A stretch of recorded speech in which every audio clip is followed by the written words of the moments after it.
जय श्रीमन नारायण। जय राम जी की।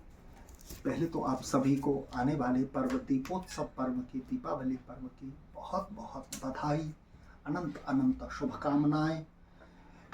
यह एक बड़ा ही विवाद सा उठा, दीपावली 31 को मनानी है कि 1 को मनानी है। फिर इस पे उत्तर भी अनेकों कमेंट्स आ रहे हैं कि दोनों दिन मना लो, मना लिया जाए, कोई हर्जा थोड़ी। हम तो 5 दिन दीपावली पर्व मनाते हैं। धन त्रयोदशी से धनतेरस से भाई दूज तक हम लोग दीपावली का त्योहार मनाते ही हैं।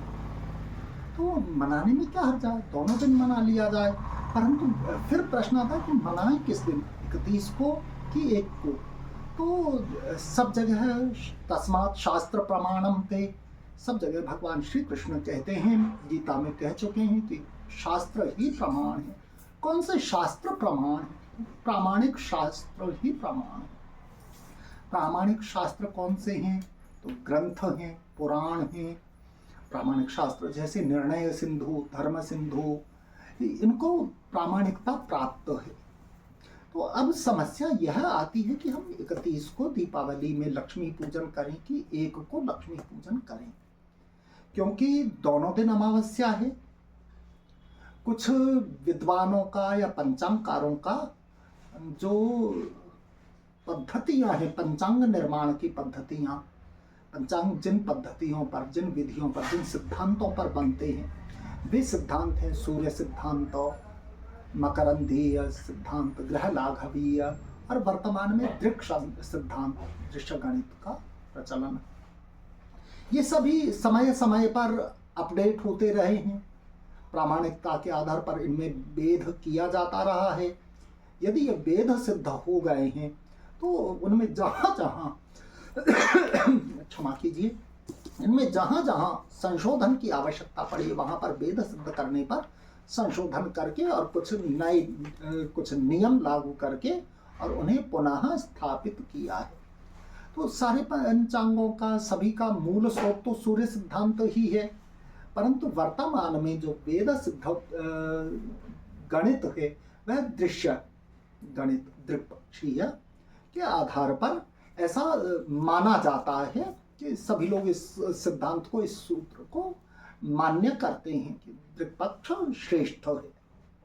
सभी पक्ष श्रेष्ठ हैं, पर कालांतर के कारण, मतांतर के कारण, चीज़ों को एक्सेप्ट ना करने के कारण, सहज स्वीकार्यता न होने के कारण अन्य सिद्धांतों पर भी पंचांग बन रहे हैं।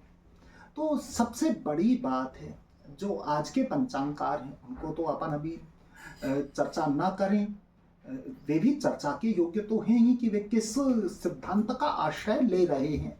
परंतु सबसे प्रधान हम वेंकटेश्वर शताब्दी पंचांग जो है, यह लगभग 80 वर्ष पूर्व लिखा गया है।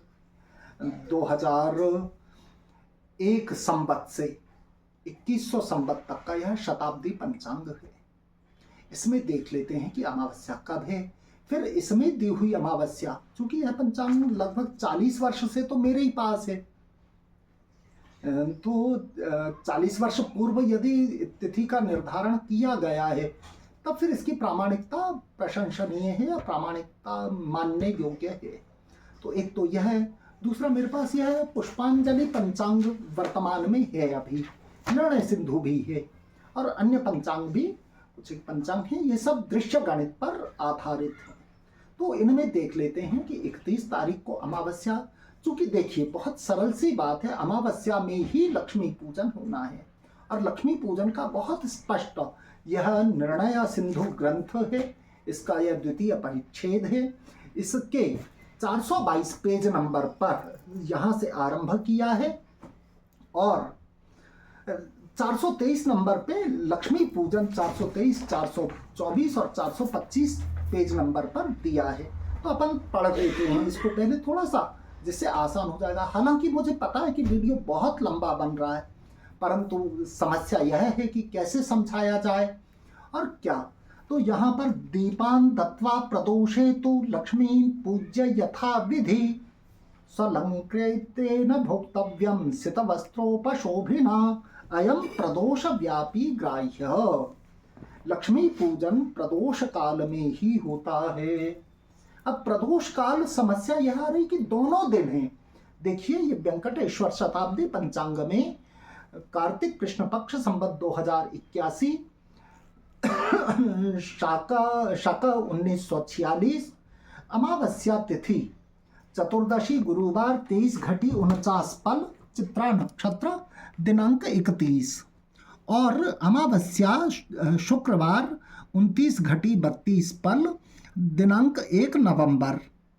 और इसमें दिनमान बहुत स्पष्ट यह लिखा है 27 पल का दिनमान है।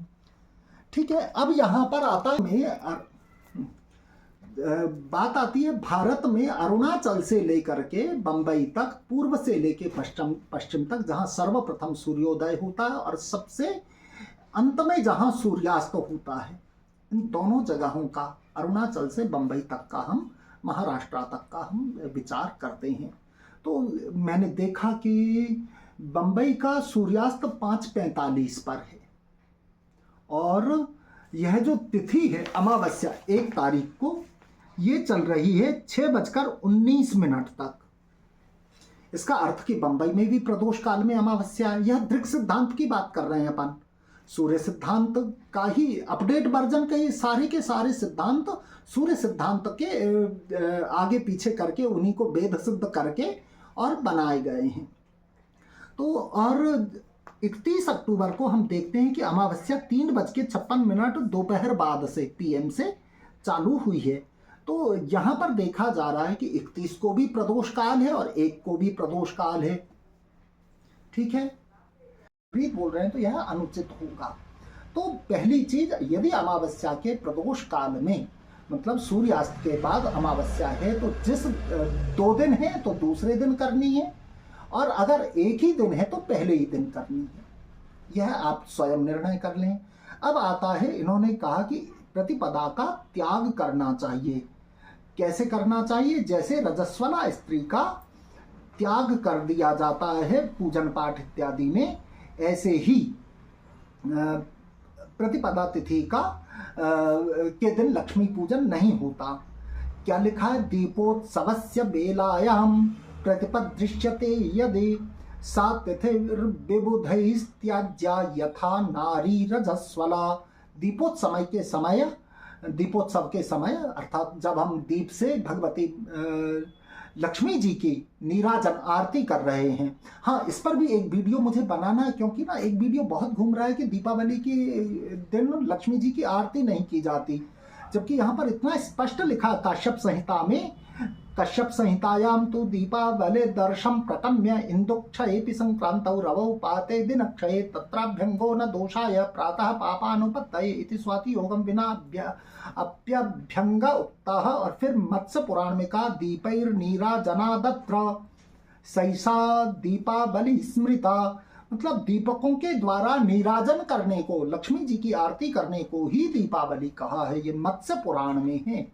दीपैर्नीराजनादत्र सैषा दीपावली स्मृता।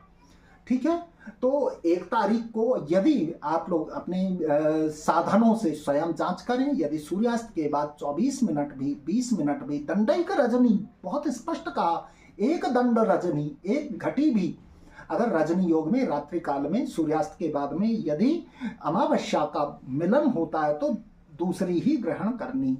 और प्रतिपदा में लक्ष्मी पूजन नहीं करना, अर्थात 6:19 के बाद 1 तारीख को लक्ष्मी पूजन का कोई मुहूर्त नहीं है। हाँ, यदि आप पहले से आरंभ कर देते हैं तो आप पूरी रात्रि लक्ष्मी पूजन कर सकते हैं। अर्धरात्रि में, अमावस्या की रात्रि में लक्ष्मी जी पधारती हैं, उसका पूजन से लेना देना नहीं, उसका जागरण से लेना देना है। आप 31 तारीख की रात्रि में जागें भगवती महालक्ष्मी के निमित्त, तो भगवती महालक्ष्मी आपके ऊपर कृपा करेंगी। और यदि आप अपने पंचांगों में अपने साधनों से जानकारी लें, अमावस्या बहुत सारे, आप तो कुंडली बनवा लीजिए ना 6:18 की अपने शहर के नाम से, तो उसमें सूर्यास्त का समय आ जाएगा या आ जाएगा। इसलिए चिंता किए बिना आप पूजन करें। जय Shriman Narayan. Like, comment, and subscribe.